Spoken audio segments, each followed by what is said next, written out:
I'd like to maybe talk a little more about Cliff and his personality.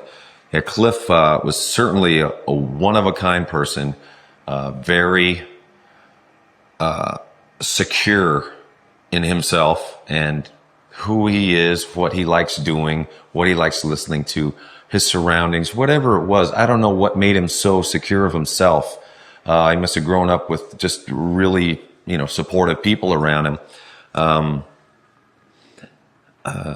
But also along with that was stubbornness, and it kind of, there's a line, that you're very confident of yourself, but if something else comes in that's a little out of whack, it's forget it, but he was into some pretty obscure stuff as well, but a true and total musician. He loved music.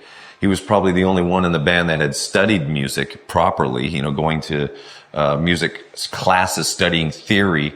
And he introduced harmony to me, the guitar player and singer, hello, thank you. It was really an amazing time with him. And I respected him completely because he had his own vision on how he wanted to be. And no one could fuck with that. Nobody could. And he had a conviction. And, people would make fun of his dress, his bell bottoms, oh, those things went out 10 years ago. He did not care. That was him. He liked country music. He liked shooting guns. He liked being out in the wilderness. He liked, really exploring his mind, reading bizarre things. He really was out to enjoy life. And it's so still sad that he was taken so early.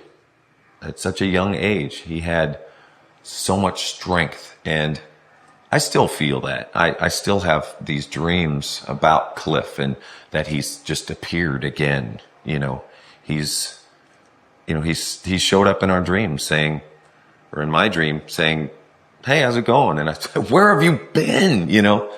And he says, oh, I did an Elvis. I pulled an Elvis, man. I pretended I died and I went off to some island, one of the unnamed Hawaiian islands, a bizarre dream thing. But, he's just like, oh, I'm back. How's it going? And so he visits in my dreams, and it's not a freaky thing at all. It's a comforting thing.